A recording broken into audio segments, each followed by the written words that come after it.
প্রিয় দর্শক সবাইকে প্রীতি এবং শুভেচ্ছা জানিয়ে শুরু করছি এটি নিউজের নিয়মিত আয়োজন নিউজ আওয়ার এক্সট্রা।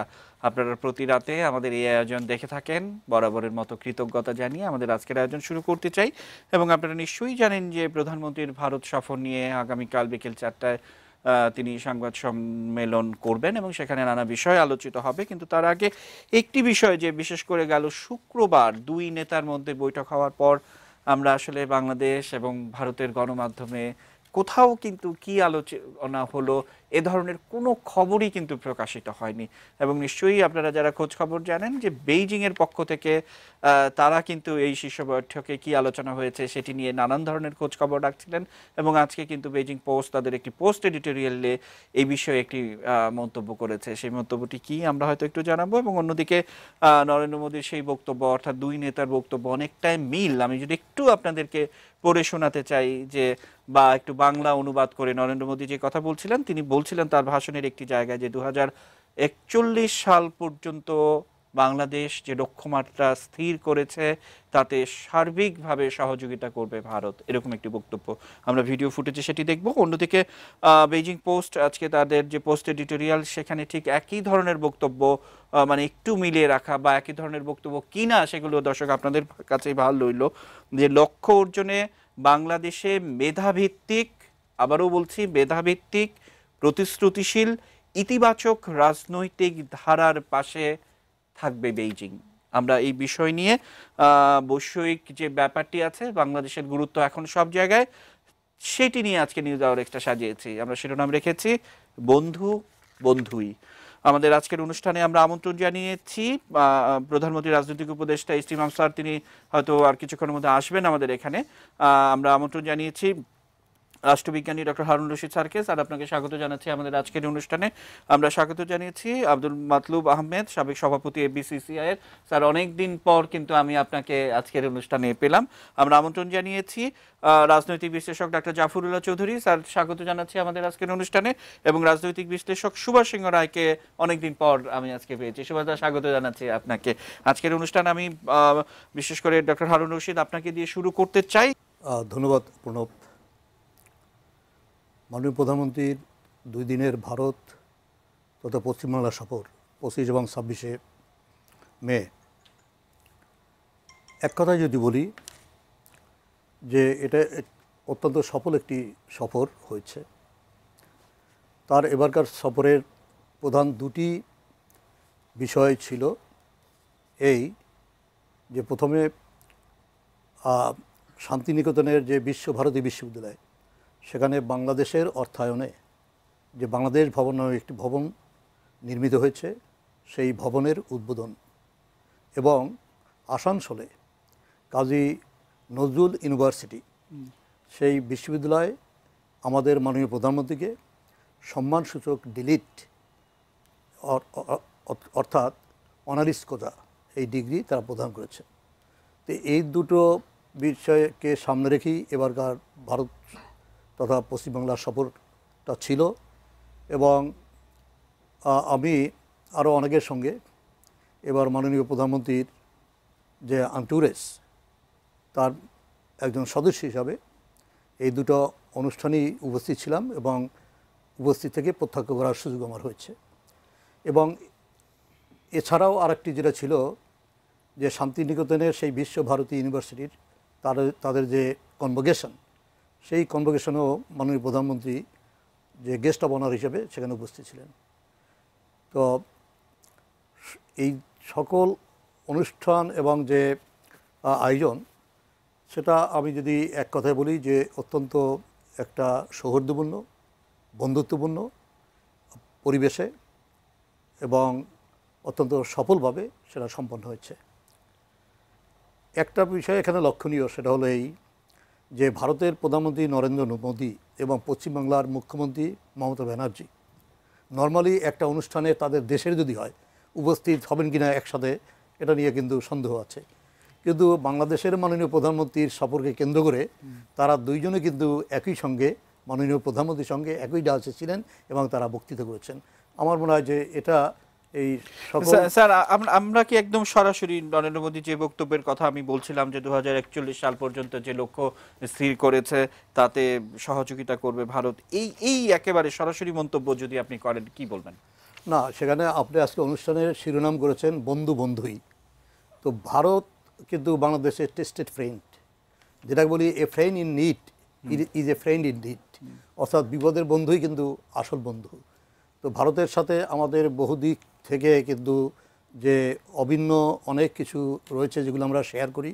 আমাদের যে ঐতিহ্য বলেন, সংস্কৃতি বলেন, অনেক বহুলাংশে ভাষাগত দিক যদি বলেন, তো তারপরে যেটা হলো যে 1971 আমাদের মহান মুক্তিযুদ্ধ, এবং সেই মহান মুক্তিযুদ্ধে ভারতের যে ভূমিকা, তারা 1 কোটি মানুষকে আশ্রয় দিয়েছে এবং আমাদের যারা মুক্তিযুদ্ধে তারা সরাসরি পার্টিসিপেট করেছে, এবং মিসেস ইন্দিরা গান্ধী ভারতের তৎকালীন প্রধানমন্ত্রী সারা বিশ্বে জনমত সৃষ্টি করেছেন এবং পরিসরে একেবারে সরাসরি যুদ্ধে মৃত্যু বাহিনী হিসাবে পার্টিসিপেট করেছেন। তাদের কয়েক হাজার সৈন্য কিন্তু আমাদের স্বাধীনতার জন্য তাদের জীবন উৎসর্গ করেছে।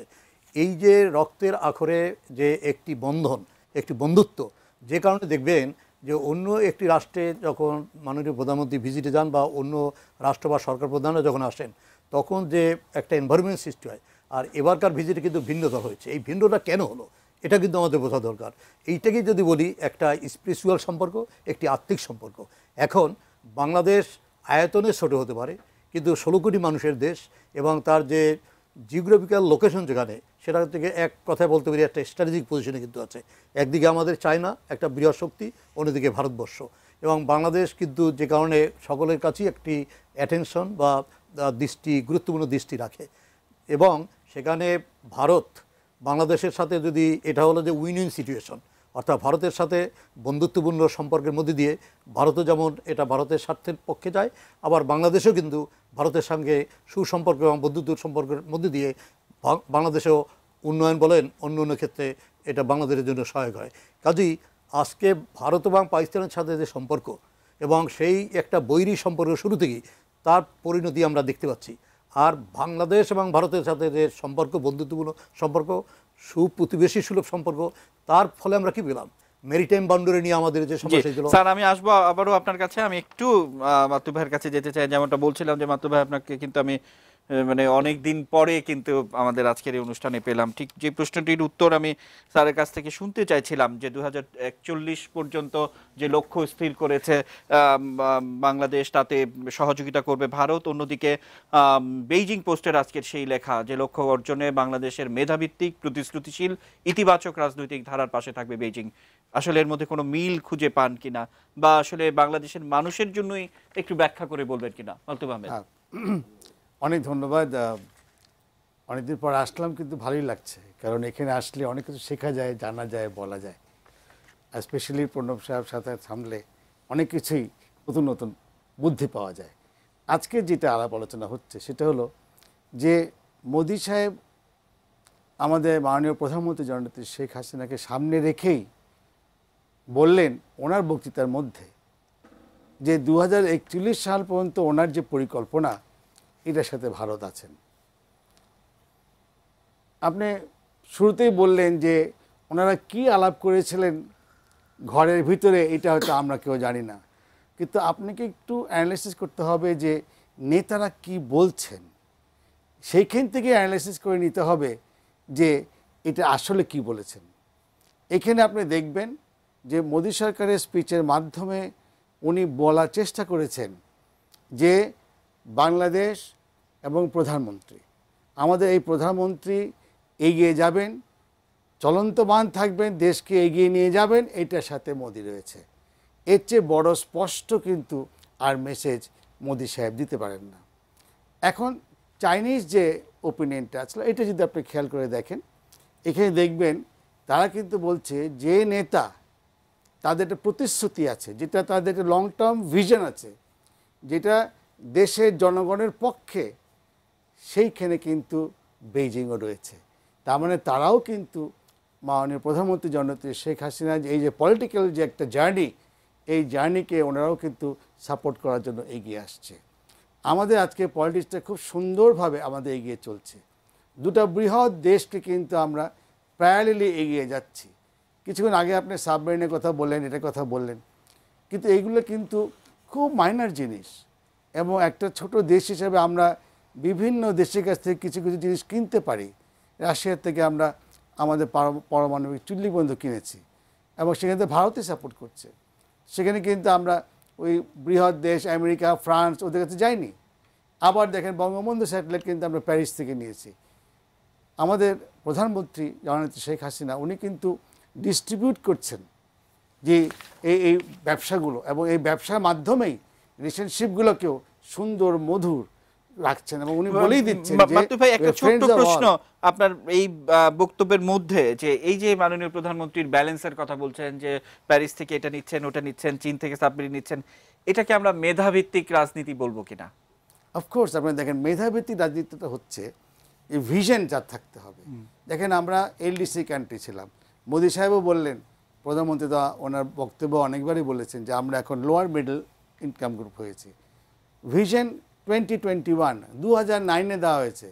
দেখেন সেখানে কিন্তু বলা হয়েছে 2021-এ আমরা মধ্যম আয়ের দেশে যাব, সেদিকে কিন্তু আমরা ধাবিত হচ্ছি। ডিজিটাল বাংলাদেশ 2009-এ ঘোষণা হয়েছে, 2008-এ ঘোষণা হয়েছে। সেটা দেখেন ইন্ডিয়াও কিন্তু আমাদের পরে ডিজিটাল ইন্ডিয়া ঘোষণা করেছে। এই যে মেধাটা 2041 পর্যন্ত চিন্তা করা হচ্ছে যে ওখানে গিয়ে আমরা ডেভেলপ নেশন হব। অবশ্যই যেভাবে যাচ্ছে তার আগে হয়ে যাবো আমরা ইনশাআল্লাহ। কিন্তু এই যে মেধাটা তার মানে কি, they have a plan to grow. আর চীন কিন্তু এই প্ল্যানগুলো পছন্দ করে, কারণ চীনও এই প্ল্যান্ড গ্রোথভাবে তারা যায়। এবং তারা যখন বলছে যে I would like to support, তার মানে দেখেন ওরা যখন আসলো ওদের প্রেসিডেন্ট জিপিং, ওনারা কিন্তু প্রায় $25 বিলিয়ন সফট লোনে দেওয়ার ব্যবস্থা করে দিয়ে গেল। ভারতও যেন আমরা গেলাম আবার দিল, দিয়ে এখন $8.5 বিলিয়ন পর্যন্ত হয়েছে। We are winning this diplomatic war and thanks to our honourable prime minister. আমরা কিন্তু আমাদের এই পলিটিক্যাল ডিপ্লোমেসিটা is now working in the finest possible way. আজকে ভারত বাংলাদেশের যে রিলেশনশিপটা, এটা হিস্ট্রিতে এত সুন্দর হয় নাই। আজকে যদি চায়না বাংলাদেশ দেখেন, সেটাও কিন্তু হিস্টোরিকে এত সুন্দর হয় নাই। বোথ ওয়েজ উই আর ওকে। রাশিয়ার সাথে আমাদের গুড রিলেশনশিপ আছে, ইউএসএ বা রেস্ট অফ দ্য ইউরোপ সবার সাথে আমাদের গুড রিলেশনশিপ আছে। সেই জন্য আই এম কোয়াইট হ্যাপি, কারণ এই স্ট্যাবিলিটি ইন পলিটিক্যাল সিচুয়েশন থাকলে আমরা যারা শিল্প করি, বাণিজ্য করি, আমাদের তখন কনফিডেন্স বেড়ে যায়। তখন আমরা আগে যদি 100 কোটি চিন্তা করতাম, আমরা 1000 কোটি এখন ইনভেস্টমেন্টের চিন্তা করি। এইটাই হলো ডিফারেন্স। আর যত বেশি প্রায়োরিটিতে ইনভেস্টমেন্ট হবে, তত তাড়াতাড়ি আমাদের এমপ্লয়মেন্ট বাড়বে, জিডিপি গ্রোথ হবে এবং দেশ এগিয়ে যাবে। স্যার, আপনি ডিজিটাল বাংলাদেশের কথা বলছিলেন যে আমাদের পরে ভারত করেছে, এবং নরেন্দ্র মোদীর বক্তৃতার একটি জায়গায় বলছেন, একটি প্রসঙ্গে এসে নরেন্দ্র মোদী বলছেন যে এই ইস্যুতে বাংলাদেশ হচ্ছে আমাদের প্রেরণা। অর্থাৎ নরেন্দ্র মোদী সেটি ভারতের জন্য করতে পারেননি, এই কথাটি সরাসরি না বলে বলছেন যে এই ইস্যুতে। আমরা একটু দেখে আমাদের অন্যান্য অতিথিদের কাছে একটু যাব। प्रधानमंत्री शेख हसीना जी के नेतृत्व में बांग्लादेश विकास की नई राह पर चल पड़ा है। आज जब बांग्लादेश ने डेवलपिंग इकोनॉमी का स्तर प्राप्त करने की सभी मानदंड पूरे कर लिए हैं, तो जितना गर्व बांग्लादेश को है, उतना ही गर्व सारे भारत को भी है।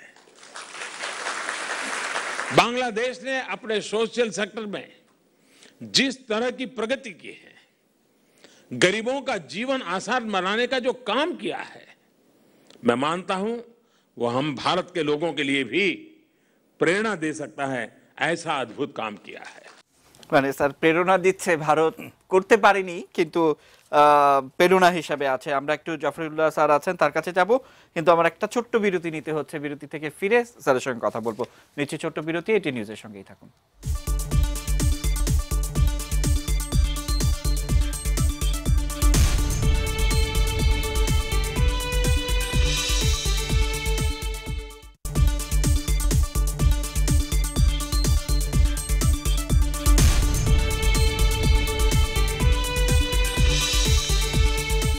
প্রিয় দর্শক, আমাদের জানাচ্ছি অনুষ্ঠানের বাকি অংশ দেখার জন্য। দেখছেন এটি নিউজ, এবং আমরা নিউজ আওয়ার এক্সট্রার মধ্যে রয়েছি। বন্ধুই আমাদের আজকের শিরোনাম। যেমনটা বলছিলাম বিরতিতে যাওয়ার আগে, যে নরেন্দ্র মোদী বলছিলেন যে দারিদ্র বিমোচন সহ নানান সোশ্যাল ইস্যুতে বাংলাদেশ যে কাজ করেছে সেটি ভারতের জন্য অনুকরণীয় এবং ভারতের জন্য প্রেরণার কথা বলছেন। আমরা একটু ডক্টর জাফরুল্লাহ স্যারের কাছ থেকে শুনে আসতে চাই। স্যার, এই সাম্প্রতিক এই বক্তব্যটিকে আপনি কিভাবে দেখেন? আমি মাননীয় প্রধানমন্ত্রীর ভারত সফর অতীতের তুলনায় এবার আর ভারত সফরটা অত্যন্ত সফল মনে করছি আমি। উনাকে আমি সম্প্রতি একটা অভিনন্দন বার্তাও পাঠিয়েছি। উনি যে কাজী নজরুল বিশ্ববিদ্যালয়ের ডিলিট পেয়েছেন, তার এটা সম্ভবত 15তম ডিলিট, ওই উপলক্ষে ওনাকে আমি অভিনন্দন জানিয়েছি। ওনার সফরটা এত সফল এই জন্যই বলছি, ভারতীয় প্রধানমন্ত্রী, স্বয়ং ভারতীয় প্রধানমন্ত্রী প্রশংসায় ওনাকে তৈলাক্ত করে ছেড়ে দিয়েছে, এত প্রশংসা করেছেন। অতীতে আমরা কেবল দিয়েছি। অতীতে আমরা যেমন গতবার যখন মাননীয় প্রধানমন্ত্রী ভারত সফর করেছিলেন তখন চুক্তি স্বাক্ষরিত হয়েছিল বিনা টেন্ডারে। আদিনা বিজেপি সমর্থক ব্যবসায়িক প্রতিষ্ঠান আদিনাকে 8 টাকা 21 পয়সা দরে বিদ্যুৎ সরবরাহের জন্য, যেখানে কয়লা থেকে, যেখানে বাংলাদেশি সংস্থা এস আলম বোধহয় তারা করে 6 টাকায়, সরকার করে 4.5 টাকা 5 টাকায় এই জাতীয়। কিন্তু এবারা ওই জাতীয় কোনো চুক্তি হয় নাই। যদিও এবারা তিস্তা আলোচিত হয় নাই, রোহিঙ্গা আলোচিত হয় নাই, কিন্তু তাহলেও আমি সব সময় যেটা দেখি, মাননীয় প্রধানমন্ত্রী এই নির্বাচনের বছরে অত্যন্ত একটা প্রজ্ঞা এবং বুদ্ধিমত্তার পরিচয় দিয়েছেন। উনি এবার সরাসরি ভারতকে বলেছেন প্রতিদান চাই, এবং কী রকম করেছেন উনি বলেছেন যদি প্রতিদানটা ঠিক মতো না দাও তোমাদেরকে 2টা পাকিস্তানের সমর্থন করতে হবে। আমি অবশ্য ওনার এই উক্তিটা সমর্থন করি না, কিন্তু তাহলেও যদি এটা রাজনৈতিক, তার এই বক্তব্যটা অনেকটা আমার মতে 7ই মার্চের মতো গুরুত্বপূর্ণ। উনি স্যার আমি যদি একটু আপনার কাছ থেকে আরেকটু ব্যাখ্যা আশা করি, যে নির্বাচনের বছর এই শব্দটি আপনি ব্যবহার করেছেন, তাহলে মানে নরেন্দ্র মোদীর বক্তব্য যেটি নিয়ে হারুন স্যার বিশ্লেষণ করছিলেন, আমি সেখানে আসছিলাম স্যার। আজকে যেটা একটা নির্বাচনের বছরে একটা রাজনীতিবিদের রাজনৈতিক বক্তব্যই থাকবে, তাই করেছে, এবং উনি ওটা অর্জন করেছেন। ওটা উনি নরেন্দ্র মোদীর থেকে আদায় করে ছেড়েছেন। নরেন্দ্র মোদী বলেছেন 2041 সাল পর্যন্ত মনে করেন যে আমাদের মাননীয় প্রধানমন্ত্রী শেখ হাসিনা ওয়াজেদের নেতৃত্বে বাংলাদেশ এগিয়ে যাবে এবং ওনারা তাতে সমর্থন দেবেন। এর চেয়ে আজকে জনগণের কাছে এর চেয়ে বড় মেসেজ কি দেওয়া দরকার আছে? তবে বাংলাদেশের দেশবাসী এটাকে কিভাবে নেবে সেটা ভিন্ন কথা। জি, এটি একটি দিক। পাশাপাশি আরেকটি দিক, যেমনটা আপনি বলছিলেন যে তিস্তা নিয়ে কোনো কথা হয়নি কিংবা রোহিঙ্গা নিয়ে কথা হয়নি, আমি একটু সুভাষ সিংহ রায়ের কাছে যেতে চাই। সুভাষ সিংহ রায়, মাননীয় প্রধানমন্ত্রী সেই সময়কার বক্তব্যটি নিশ্চয়ই আপনি খেয়াল করবেন, এবং তার বক্তব্যে কিন্তু মাননীয় প্রধানমন্ত্রী সরাসরি বলেছেন যে রোহিঙ্গা ইস্যুতে আপনারা মিয়ানমারকে চাপ অব্যাহত রাখুন। বার্তা কক্ষে এসে আমরা সেটিকে লিড করেছিলাম, এটি একটি দিক। আর তিস্তা নিয়ে তো আসলে এই এজেন্ডার মধ্যেই ছিল না, তারপরও সুষমা স্বরাজ গতকালকে কথা বলেছেন, সেটিও আমি একটু দেখাতে চাই। সুভাষ সিংহ রায়, আপনি কিভাবে বিশ্লেষণ করবেন? প্রণব শাহ অপু, আপনাকে অসংখ্য ধন্যবাদ।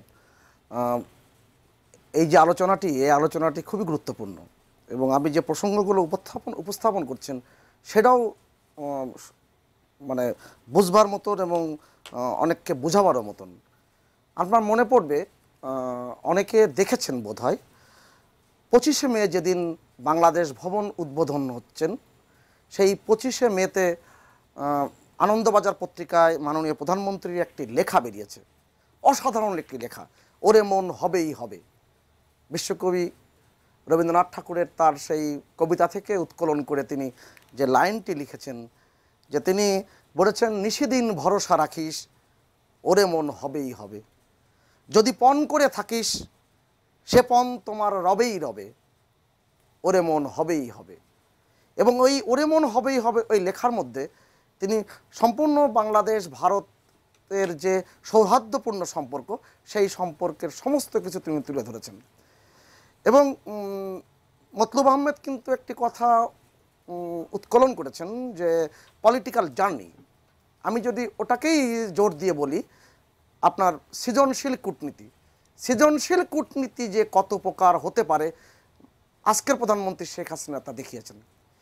এবং কাজের সূত্রে আমি বাংলাদেশ ভবনের সাথে একটুখানি যুক্ত ছিলাম বলেই আমার ওখানে বেশ আগে থেকেই যাওয়া। আমি এই দুটি অনুষ্ঠান একেবারে কাছ থেকে দেখেছি। আমি নিজে বাংলাদেশের নাগরিক হিসেবে এত গর্বিত যেটা ডক্টর জাফরুল্লাহ বললেন যে মাননীয় প্রধানমন্ত্রীর এই সফরের ইতিবাচক দিকগুলোর কথা তার মতো করে তিনি ব্যাখ্যা করলেন। আপনি লক্ষ্য করে দেখবেন নরেন্দ্র মোদীর প্রতিটা শব্দের অনুপরমাণু ছিল বাংলাদেশের প্রশংসা এবং মাননীয় প্রধানমন্ত্রীর প্রশংসা শুধু নয়, তথ্য দিয়ে যুক্তি দিয়ে উপস্থাপন করবার। এবং এই ব্যাপারটি বাংলাদেশের এই যে বাংলাদেশ ভবন, অনেকেই হয়তো এখনো পর্যন্ত বুঝছেন না বাংলাদেশ ভবন আমাদের কি পরিমাণ আত্মমর্যাদাকে বাড়িয়ে দিয়েছে। এই ভবনটি সম্পূর্ণ বাংলাদেশের অর্থায়নে, এবং আমরা সকলে জানি রবীন্দ্রনাথ ঠাকুর বেঁচে থাকা অবস্থায় দুটি ভবন হয়েছিল, একটি হচ্ছে যেটা চীনা ভবন বলি, আর একটা হচ্ছে নিপ্পন ভবন অর্থাৎ জাপানে। 1941 সালের পর রবীন্দ্রনাথ ঠাকুরের মহাপ্রাণের পর এই প্রথম বাংলাদেশ ভবন এখানে প্রতিষ্ঠিত হলো এবং মাথা উঁচু করে সবার উপরে দাঁড়িয়ে গেল।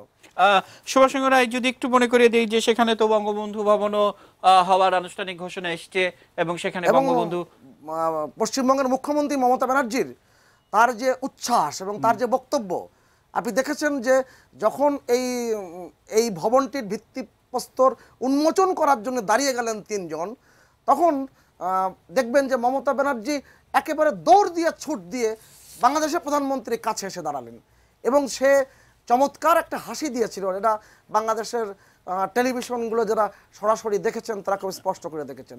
আর কবি নজরুলের আসানসোল বিশ্ববিদ্যালয়ের কথা আমি বলি, এখানে আমি একটি বাক্য যোগ করি।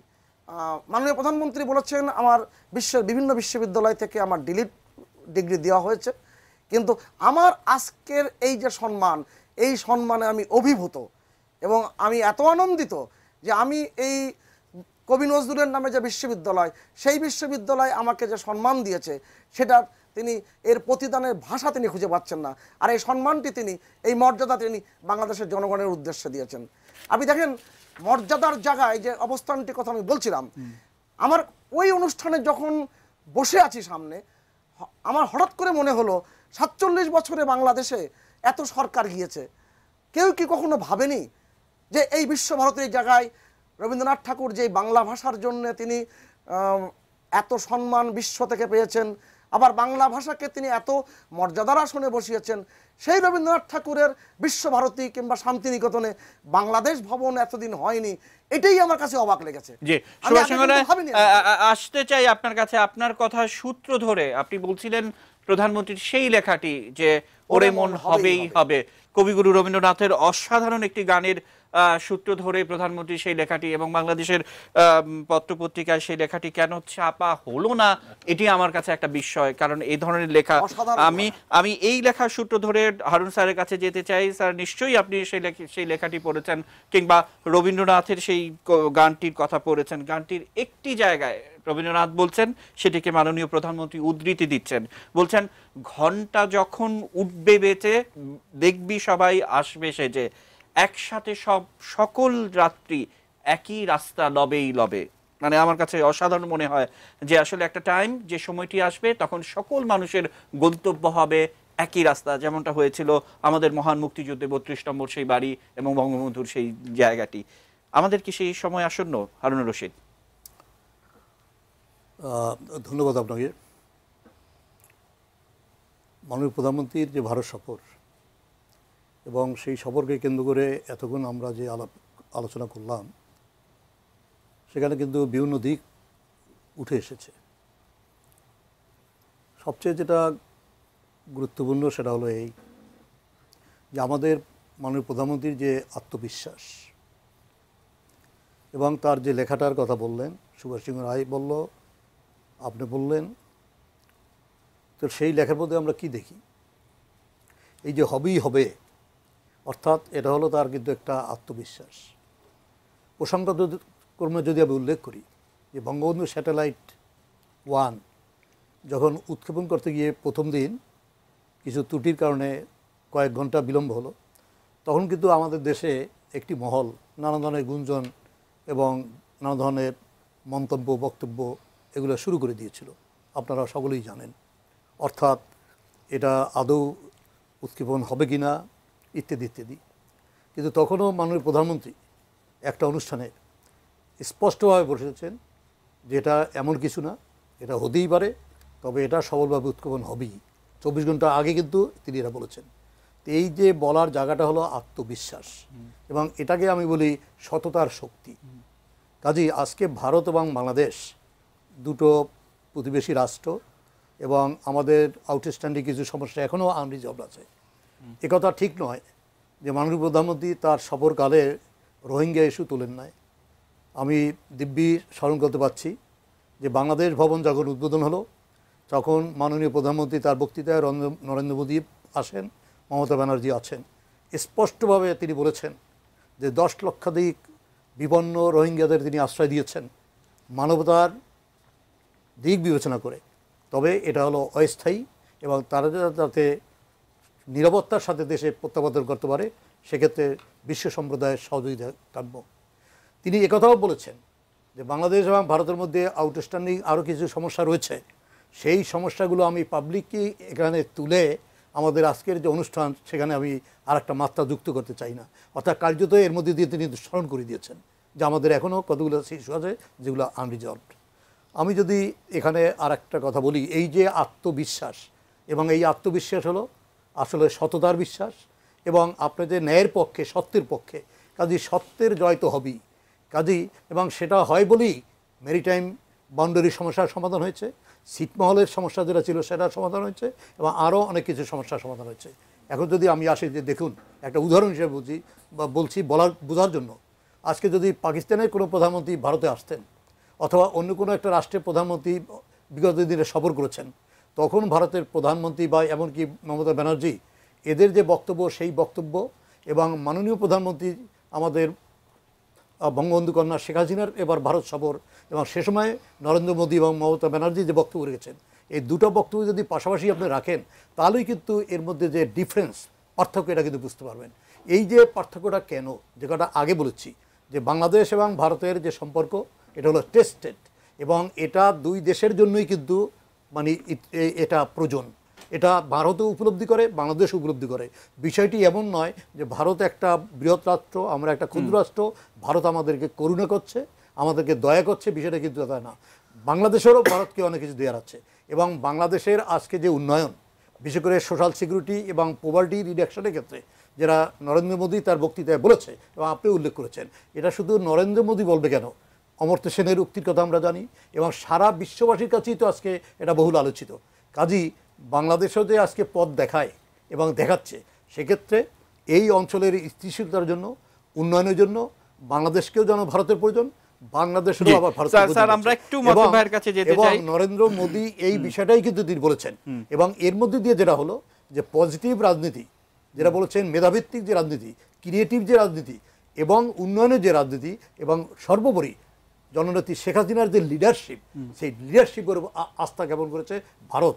পাবলিকলি এইভাবে একটা দেশের নেতৃত্বের প্রতি আস্থা জ্ঞাপন, এটা কিন্তু রেয়ার। স্যার, আমরা একটু মাতু ভাইয়ের কাছে যেতে চাই। মাতু ভাই, নিশ্চয়ই মানে আপনি অনেক খোঁজ খবর রাখেন, এটা আমি জানি, এটি একটি দিক। অন্যদিকে আরেকটি ব্যাপার আমি আপনার লক্ষ্য করেছি যে বাংলাদেশ ভারত চেম্বারের যখন আপনি নেতৃত্ব দিয়েছেন, তখন কিন্তু পরিস্থিতি এত সহজ ছিল না। তখন নানান কঠোর পরিস্থিতি পেরিয়ে আপনি এই চেম্বারে নেতৃত্ব দিয়েছেন, এটা আমার রেকর্ড বুকে বা আমার নোটবুকে আমি রেখেছি। এই জায়গাটিতে দাঁড়িয়ে 25শে মে নরেন্দ্র মোদী রাত 10টায় যখন তার টুইট বার্তা থেকে টুইট করেন যে আসলে গেল 10 বছরে বিশ্বে প্রায় 10 কোটি অতি দরিদ্র মানুষ সীমা থেকে বের হয়ে আসছে, তার মধ্যে 2 কোটি হচ্ছে বাংলাদেশে, অর্থাৎ বাংলাদেশকে অভিবাদন জানাই। আপনি কিভাবে দেখেন? ওয়েল, আমরা যদি একটু লক্ষ্য করি, মাননীয় প্রধানমন্ত্রী জননেত্রী শেখ হাসিনা উনি কিন্তু এসডিজি, এমডিজি যেটার পরিকল্পনার উপরে আপামর জনসাধারণের যে উন্নতিটা হয় সেটার উপর খুবই উনি কিন্তু একেবারে সিরিয়াসলি এটার পিছনে লেগে থাকেন। দেখেন, এমডিজি অনেক দেশের আগে কিন্তু বাংলাদেশ করে ফেলেছে, এমডিজির টার্গেটের আগেও। এইচডিজি সে হবে 2030, কিন্তু দেখেন একজন চিফ কোঅর্ডিনেটর রাখা হয়েছে, উনি কাজ করছেন, সবচেয়ে বেস্ট অভিজ্ঞ লোককে উনি দিয়েছেন, এবং প্রতিটা ক্ষেত্রে কিন্তু এইচডিজি নিয়ে কাজ হচ্ছে। তো এই যে জিনিসটা নিয়ে আমরা দেখছি, এই জিনিসটাকে কিন্তু সিরিয়াসলি নেওয়াতেই আমরা রেজাল্ট পাচ্ছি। এবং মোদির বক্তব্য আপনি দেখবেন যে ওনারা বলছে সোশ্যাল ফ্যাক্টরে কিন্তু বাংলাদেশ ইন্ডিয়ার থেকেও এগিয়ে আছে। এই যে এক্সপ্রেশনটা and coming from the prime minister of that country, এটা কিন্তু একটা বিরাট গর্বের বিষয় বাংলাদেশের জন্য। আর আমাদের জন্য আনন্দের বিষয় যে এরকম একজন লিডার আমাদের কাছে আছে। এবং যখন ব্যবসায়ীদের মিটিং হয়, ওখানে অনেক ভারতীয় ব্যবসায়ীদেরকেও বলতে দেখেছি যে আজকে মাননীয় প্রধানমন্ত্রী শেখ হাসিনার যে লিডারশিপ, এটা বাংলাদেশ ছাড়িয়ে, ভারত ছাড়িয়ে এখন পৃথিবীতে এখন সেই লিডারশিপ রিকগনাইজ করছে। ওনার এই ভিশনগুলা অনেকে কপি করার চেষ্টা করছে। এটা থেকে বাংলাদেশের যে গ্রোথটা, সোশ্যাল ডেভেলপমেন্টের যে গ্রোথটা, এটাও কিন্তু তাদের কাছে অতি আশ্চর্য লাগছে। যেই দেশকে একজন বলা হতো তোলাবিহীন যে ঝুড়ি, সেই দেশকে এখন বলা হচ্ছে মিরাকেল কান্ট্রি। তো মিরাকেল তো এইভাবে হয় না। মিরাকেল তখনই হয় যখন একটা রাইট লিডারশিপ থাকে, একটা রাইট পয়েন্ট অফ টাইম, যিনি সবাইকে নিয়ে দেশকে এগোতে পারেন, and that is Sheikh Hasina. যে কথাটি বলছিলাম আতু ভাই, যে সে সময় আপনি যখন নেতৃত্ব দিয়েছিলেন তখন কিন্তু নানান ধরনের অপপ্রচার মানে ছিল যে বাংলাদেশ ভারত সম্পর্কের মধ্যে বৈরিতা বা ভারত বিরোধী একটা সেন্টিমেন্ট কিন্তু আমরা বাংলাদেশের মাটিতে দেখেছি। আপনার কি মনে হয় না যে ক্রমে ক্রমে সেই ধারাবাহিকতা কমছে? আপনার কাছে কি মনে হয়? ওয়েল, ভারত আর বাংলাদেশের যে রিলেশনশিপটা, জনগণের থেকে জনগণের রিলেশনশিপটা কিন্তু সবসময় স্ট্রং, এখন তো অবশ্যই আরও স্ট্রং। কিন্তু আমরা যে ভারত বিরোধী যেটা দেখতে পাই, এটা বেশিরভাগই সময় ইলেকশনের সময় দেখি। যেমন মোদি যখন ইলেকশন করছিল, সে কিন্তু বলছিল সব বাংলাদেশি এখানে আসছে, সবাইকে বাংলাদেশে ফেরত পাঠাবে। একটা লোকও পাঠিয়েছে? পাঠায়নি। এটা ইলেকশনের সময় একটা জোয়ার উঠায়, এটাকে একটা ইলেকশনে একটা হাতিয়ার হিসেবে ইউজ করে কতগুলো দল। কিন্তু ultimately if you look deeply inside, যে কোনো দেশেরই জনগণ কেউ কারো এগেনস্টে কোনো দিনই থাকে না। তো coming back to your question, yes, যখন ইন্ডো বাংলা চেম্বার আমরা ফর্ম করেছিলাম প্রায় অনেক বছর আগে, 12-14 বছর আগে, তখন যে একটা পরিস্থিতি ছিল, তখন বাংলাদেশকে ভারতই বলতো যে তোমাদের একটা সন্ত্রাসী দেশ। অনেক সময় ওদের তখনকার মন্ত্রীরা বলতো যে তোমার দেশে তো এইটা মারামারি হয়, গোলাগুলি হয়, আমার দেশে এখানে তোমার দেশ থেকে এসে আমাদের ডিস্টার্ব করে। এবারও কিন্তু মাননীয় প্রধানমন্ত্রী জননেত্রী শেখ হাসিনা উনি কিন্তু বলেছেন যে যেই সব সন্ত্রাসী গ্রুপ বাংলাদেশের সয়েলে ছিল সম্পূর্ণভাবে এদিকে ইরাডিকেট করা হয়েছে এবং এইসব গ্রুপ লিডারদেরকে ধরিয়ে দেওয়া হয়েছে। এবং this is something which is a very daring ব্যাপার স্যাপার। এটা কিন্তু খুব সহজে কোনো সরকার করতে চায় না, কিন্তু বাংলাদেশ সরকার কিন্তু ওপেনলি করেছেন এবং ডিক্লেয়ার করেই করছেন যে না, এটা আমি করতে চাই। মাধ্যমে আরেকটা ছোট্ট সম্পর্ক করতে চাই, কারণ আমরা একটা ছোট্ট বিরতিতে যাব। বিরতির পর আমাদের জাফরুল্লাহ স্যার আছেন, সুভাষ দা আছেন, তাদের কাছে যাব। সেটি হচ্ছে এরকম যে জাফরুল্লাহ স্যার যেমনটা বলছিলেন যে নির্বাচনের বছরে এই ধরনের বক্তব্য নরেন্দ্র মোদী, সেটি স্পষ্ট একটি বার্তা, তৃণমূল পর্যায়ে সেই বার্তা পৌঁছবে নিশ্চয়ই, কিন্তু দেশের মানুষ এটি কিভাবে নেবে সেটি হচ্ছে দেখার বিষয়। কারণ আমাদের দেশের মানুষের অ্যান্টি ইন্ডিয়ান একটা সেন্টিমেন্ট অনেক সময় আমরা দেখেছি। অন্যদিকে ভারত এবং নর্থ ইস্ট আমরা সাম্প্রতিক সময় দেখছি তারা বলছেন যে পিপল টু পিপল কানেক্টিভিটি, অর্থাৎ প্রত্যেকটি মানুষের সঙ্গে আমরা সংযুক্ত করতে চাই। আপনি কিভাবে দেখেন? ওয়েল, আমি এটাই দেখব, জনগণের সাথে জনগণের সম্পৃক্ত খুবই ভালো। আপনি দেখেন আজকে আমাদের মেয়েরা ভারতীয় শাড়ি পরতে চায়, ড্রেস পরতে চায়। আজকে ঈদেও দেখেন অনেক ভারতীয় কাপড় চোপড় চলে আসছে। আবার যদি ভারতে যান, কলকাতায় যান, তার টাঙ্গাইল শাড়ি চাচ্ছে, জামদানি শাড়ি চাচ্ছে। তার মানে কি, এক একজন একটা কালচারকে অ্যাপ্রিসিয়েট করছে। দেখেন আজকে মাননীয় প্রধানমন্ত্রী যে ভিজিটটা করলেন, সেটা কিন্তু রবীন্দ্রনাথকে দুই দেশের কবি, নজরুলকে দুই দেশের কবি, এই যে একাত্মতা একটা বাঙালির, এটা কিন্তু ওনার এটা এক্সপ্রেশনে আসছে। তো যেটুকু আপনি অ্যান্টি ইন্ডিয়া দেখেন, সেই অ্যান্টি ইন্ডিয়া কিন্তু বেশিরভাগ পলিটিসাইজেশন, এটা কিন্তু জনগণের কোনো মত প্রকাশ নয়। এবং জনগণকে যদি ইন্ডিভিজুয়াল জিজ্ঞেস করেন, আপনি যদি এখন আমাদের সাথে কোনো থার্ড দেশের জন্য যদি কোনো ক্রিকেট ম্যাচ হয়, দেখবেন যে ভারত বাংলাদেশ একসাথে কাজ করতেছে। তো এনিওয়ে, আমি এটাই বলবো যে বাংলাদেশের জনগণ তারা কিন্তু ডাইরেক্টলি ভারত বিরোধী নয়। এবং আজকে যদি আমাদের ইম্পোর্ট দেখি, আজকে one of the largest trading partner হলো ভারত, এবং সেখানে দেখেন আমাদের র মেটেরিয়াল কত আসতেছে। তো সেই জন্য এটা ইম্পসিবল জিনিস যে আপনি ভারতের বিরুদ্ধে থাকবেন। এবং এটা সবসময় দেখা গেছে যে কোনো পরিস্থিতিতে ভারত আমাদের পাশে আছে এবং আমরাও ভারতকে কিন্তু সবচেয়ে আগে কনসিডার করি ফর এনিথিং। জি, অসংখ্য ধন্যবাদ মাতুব ভাই, আবারও আপনাকে ধন্যবাদ জানাতে চাই। আমরা একটু আমাদের ডক্টর জাফরুল্লাহ স্যার, সুভাষচন্দ্র রায় আছেন, তাদের কাছে যাব, কিন্তু তার আগে একেবারে ছোট্ট, অনেক ছোট একটা বিরতি নিয়ে ঘুরে আসতে চাই। নিচে ছোট্ট বিরতি, এটি নিউজের সঙ্গে থাকুন।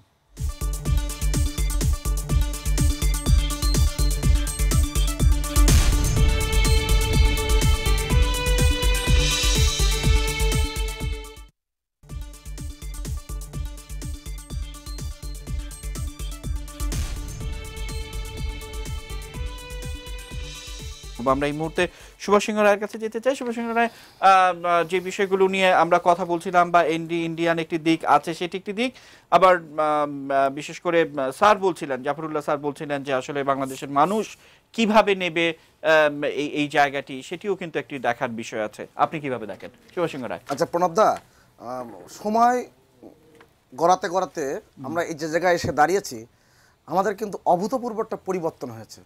আপনি যেমন শিরোনাম করেছে বন্ধু এবং বন্ধুই, আপনি দেখবেন সুষমা স্বরাজ সর্বশেষ বাংলাদেশে এসে যে কথাটি বলেছেন যে আমরা সবার আগে চাই প্রতিবেশী এবং তারও আগে বাংলাদেশ। এবং একটা চমৎকার তিনি বেশ হাস্যরসেরও কথা বলেছিলেন চমৎকার করে, যে আমরা আর এখন ন্যাটো হতে চাই না। অর্থাৎ ন্যাটো তিনি ব্যাখ্যা করেছেন নো অ্যাকশন টক অনলি। আপনি এই যে নো অ্যাকশন টক অনলি, এই জায়গায় কিন্তু এখন দুই দেশ কিন্তু অবস্থান করছেন। আমার কাছে আমার সামনে এতগুলো ভারতীয় সবচেয়ে গুরুত্বপূর্ণ পত্রিকা রয়েছে, প্রত্যেকটা পত্রিকার ওই সময়কার 3 দিনের শিরোনাম হচ্ছে বাংলাদেশের প্রধানমন্ত্রী শেখ হাসিনা এবং ছবি সহ। আমরা তো অনেক আগের থেকে, সেই জ্ঞান হওয়ার পর থেকে দেখছি ভারতের পত্রপত্রিকায় বাংলাদেশের খবর কোথায় ছাপা হতো। এর আগেও শেখ হাসিনা ছাড়াও অনেকে প্রধানমন্ত্রী ছিলেন, তারাও কিন্তু গিয়েছিলেন, তারা কিভাবে এটাকে মর্যাদার জায়গায় রেখেছিল। সুভাষ, আমরা একটু এই আয়োজনটি শেষ করতে হবে। জাফরুল্লাহ স্যার আছেন, তাকে দিয়ে আমি এই আয়োজনটা শেষ করব। যোগ করি প্রণবদা, যে তিনি তার লেখায় কিন্তু একটা কথা উল্লেখ করেছেন যে জনযোগাযোগ বেড়েছে। আপনি দেখেন গত পুজোর সময় ভারতের পশ্চিমবঙ্গের বিভিন্ন জায়গার থেকে ষষ্ঠী, সপ্তমী, অষ্টমী, নবমীর দিন কি পরিমাণ মানুষ তারা বাংলাদেশের পুজো দেখতে এসেছেন। আর এখান থেকে যে পরিমাণ মানুষ যাচ্ছে পূজা দেখতে এবং এই ঈদের বাজার করতে, যেই যোগাযোগের মাত্রাটি বেড়েছে অভূতপূর্ব, এবং এটা সম্ভব হয়েছে আজকের বাংলাদেশের প্রধানমন্ত্রীর সেই সৃজনশীল কূটনীতির এবং দক্ষতার কারণে। জি, আমরা একটু জাফরুল্লাহ স্যার, আমরা আসলে এই নিউজ আওয়ার এক্সট্রার আয়োজন শেষ করব আপনার কথার মন্তব্য ধরে, যে বাংলাদেশে আমরা বিভিন্ন সময় ধরে যে একটি অ্যান্টি ইন্ডিয়ান পলিটিক্স দেখেছি, বা অ্যান্টি ইন্ডিয়ান একটা ভোটের সময় বিশেষ করে নানান ধরনের বক্তব্য, পাল্টা বক্তব্য দেখেছি। এই যে বক্তব্যগুলো, সেগুলোর আসলে রাজনৈতিক ভবিষ্যৎ কি আপনি দেখেন? আসলে বাংলাদেশে আমরা তো, তারা স্বাধীনতা যুদ্ধে তাদের আমাদের যেভাবে সাহায্য করেছে, তার জন্য আমরা সবাই তাদের প্রতি, ভারতের প্রতি কৃতজ্ঞ। তারপরেও আজকে 47 বছর পরেও যদি দেখি, অনেক বাংলাদেশের লোক ভারতের কার্যকলাপে যেন একটু সন্ত্রস্ত হয়, ভীত হয়। ভয়টা এখানেই। সুষমা স্বরাজ বলেছেন আমরা ন্যাটো হতে চাই না, নো অ্যাকশন টক অনলি না। এখানেই ভয়টা। যেমন গত ইলেকশানে তারা কি করেছেন, এখন এই নির্বাচনের আগ মুহূর্তে ভারতের এই বক্তব্য, এটি আমাদের মনে সন্দেহ জায়গায়। লাস্ট কথা বলতে চাই, আজকে ভারত আর বাংলাদেশে যে ট্রেড গ্যাপ আছে, তারপরেও ভারত আমাদের ছোটোখাটো রফতানির উপরে, মুত্তুবান সাহেব আছেন, উনি জানেন এখান থেকে অ্যাসিটিক অ্যানহাইড্রেট, বিভিন্ন এমনকি ছোটোখাটো, এমনকি ব্যাটারি এর উপরে তারা ড্যাম্পিং ট্যাক্স বসাচ্ছে। আমাদের ভয়টা সেখানেই। তৃতীয় ভয়টা হলো ভারত, আমরা একটু মর্মাহত হয়েছে এই রোহিঙ্গাদের ব্যাপারে। ভারতের যেই জাতীয় ভূমিকাটা আমরা প্রত্যাশা করেছিলাম, সেটা পাওয়া যায়নি। তারা সমর্থন দেয়নি, বরঞ্চ নীরব থেকেছেন, এবং তাদের কারণে সম্পূর্ণ সোশ্যালিস্ট ব্লক নীরব ছিল। আজকে আমরা যে, আমার প্রধানমন্ত্রী অত্যন্ত সঠিকভাবে বলেছেন বিরাট এক দায়িত্ব, তবে উনি মুখে না বললেও আমি বুঝি উনার অন্তরের কথা হলো ভারতকে আমরা ভালোভাবে প্রসার চাই। আজকে আমার এই 12 লাখ থেকে 2 লাখ রোহিঙ্গাকে ভারত 2 বছরের জন্য তো নিয়ে নিতে পারে। আমরা রোহিঙ্গাকে, মাননীয় প্রধানমন্ত্রী যদি 5 লাখ রোহিঙ্গাকে উত্তর পূর্ব ভারতের সীমান্তে বসিয়ে দেন, ভাষানটাকে না পাঠিয়ে, তাহলে কি ভারতের জন্য ভালো হবে? জি, ভারতকে আমরা অনেক বেশি আমরা এই উদার বিষয়গুলো হতে নিয়ে হবে, কথা বলতে ভারতকে চাই। অনেক বেশি উদার হতে হবে, তা না হলে ভারতীয় আধিপত্যবাদ বলেই সন্দেহ জায়গায়। জি, আমরা এই আধিপত্যবাদ বা সন্দেহবাদ এগুলো নিয়ে কথা বলতে চাই। আমাদের পরের যে আয়োজন রয়েছে পলিটিক্স প্লাস, সেই আয়োজনে করতে চাই। অতিথি যারা আছেন আপনারা তো থাকছেন, দর্শক আপনাদেরকে জানিয়ে রাখতে চাই এই অনুষ্ঠানটি রাত 2:15 এবং পরের দিন সকাল 7:15 পুনঃপ্রচারিত হয়। দেখার আমন্ত্রণ জানাতে চাই এবং শেষ করতে চাই এই আয়োজন, এবং আমন্ত্রণ জানাতে চাই আমাদের পরবর্তী আয়োজন পলিটিক্স প্লাসের। ততক্ষণ পর্যন্ত ভালো থাকবেন।